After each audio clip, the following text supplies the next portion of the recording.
Hey guys, welcome to my White Sox video with the Sony Xperia Z. So I made a video like this with most of the phones out on the market right now, at least flagship devices, and it's time to do this year again, 2013, with the new devices that's coming out now. So we'll start off here with the Xperia Z, which is Sony's flagship device, and as I always say in these videos, this White Sox video is only a video where I focus on the bad stuff. So people that just want to hear about the bad stuff with the phone can easily find it. I think there's a lot of people that just want to know everything that sucks with the device. I also might do a video about all of the awesome things with Xperia Z. I'm actually working on a full review right now. There's going to be like 1,500 different words on my Xperia Z website. And that's just an awesome article, I think, or awesome, review. But that's a full review, actually. So let's begin and talk about the bad things. So the first thing that is kind of bad and that a lot of people have mentioned on different various websites is that the viewing angles of the TFT LCD screen of this phone, it's not good.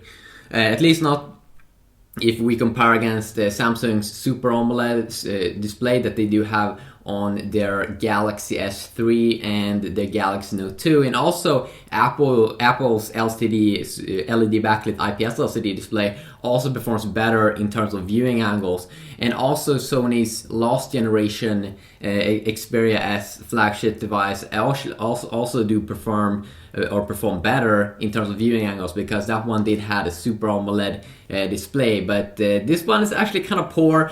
And sometimes, let's say, when can this be a real problem in real life? Well, let's say you have the phone right next to you and you're working with your computer, then you can see some weird viewing angles. And let's say someone is looking next to you, you're viewing a movie or something, and your friend want to see, then the viewing angles is getting kind of important there. So a little bit disappointing there with the viewing angles. Actually, I think that's very, very annoying with this phone.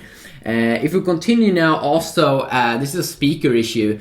So we have the speaker down here on the right side of the phone, and the problem with that one is that first it's kind of low. I think some reviewers have said it was kind of high. I think it's very, very low, and on high volume it actually doesn't sound extremely good. But the main issue I have with this is that, let's say I play a game, you usually hold your hand over here, and then you can't hear the game like loud because you have the hand where the speaker is. But that's something that you gotta train away. But I think it's kind of like a poor design change, or a design decision that they took, that they would have the speaker where you hold kind of like your hand when you play games like this. So I thought that was kind of retarded.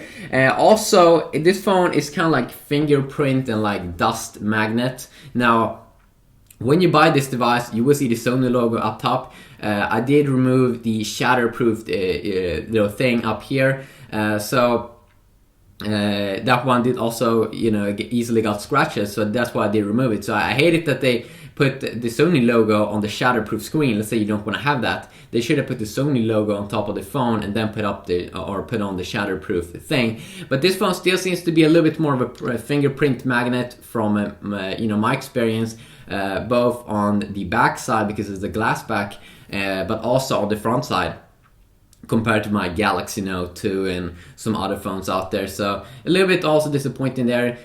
When you buy this phone, you should definitely, I think, continue to use the Shatterproof display. The Shatterproof thing is you have that on top of the glass, so if the glass breaks, you won't have glass parts all over the phone. And then also, when you buy this phone, you get actually screen protectors for both the front and the back, I'm pretty sure. So you should also definitely put that on, and maybe you get less of a fingerprint magnet phone if you do that. Now, also the video mode.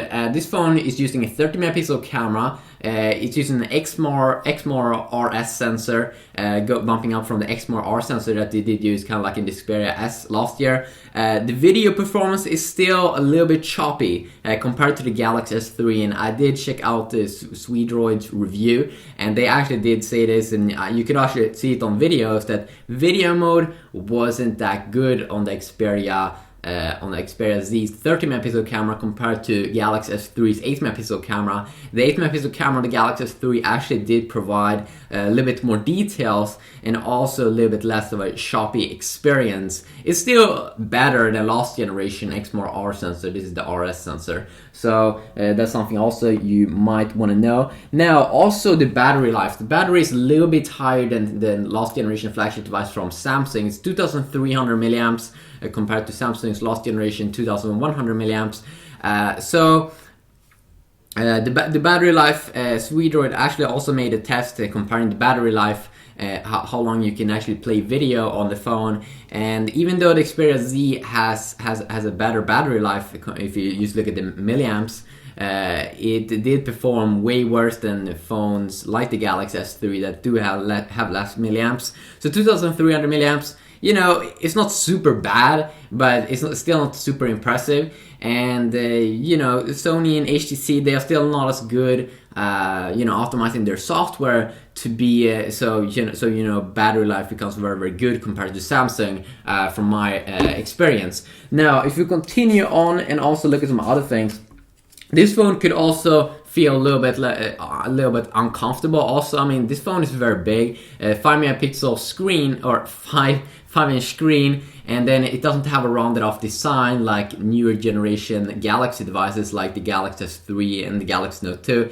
I mean, those phones from Samsung, they are big, but they also have clever design where they are a little bit more rounded off. Now, this design actually is a little bit, you know, it has a rubber design here on the sides, and you can see here that it doesn't feel as good as holding a Galaxy Note 2 and a Galaxy S3. And then also you can see that they have virtual keys built inside of the screen, but they still have this huge bump at the bottom, which I actually don't know why they have that. It feels actually very weird. They should definitely cut that off and have a rounded off design. I definitely think that would be have a nicer feeling of having it, you know, comfortable holding it in your hand. You know, it's still, I don't think it's super bad, but you know, it's not super good either. They could definitely make it a little bit more slimmed down, and it just feels weird to have this little bump here at the bottom. I don't get why they did put that. Maybe so they can have a little bit bigger battery life.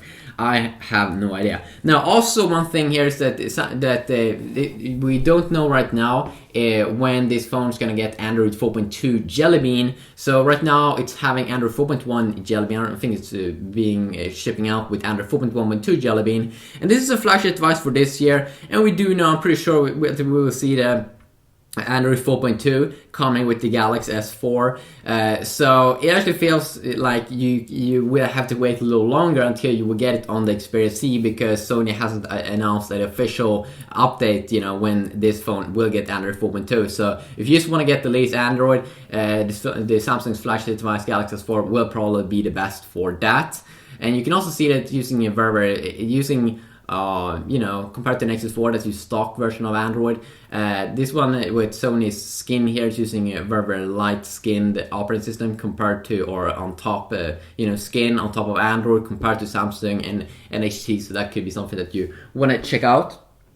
If we continue on, and this is something that I also did see, that the camera app starts a little bit, it takes a little bit too long, I think, to start off the camera app on this quad-core device. I did see on Swedroid's review, they were saying that it did take 6 seconds to open it up. I think it actually take around from a cold start to open up in like 3 seconds. So 1, 2, 3. Yeah, I mean, it takes like 3 seconds to open up the camera app on this quad-core device.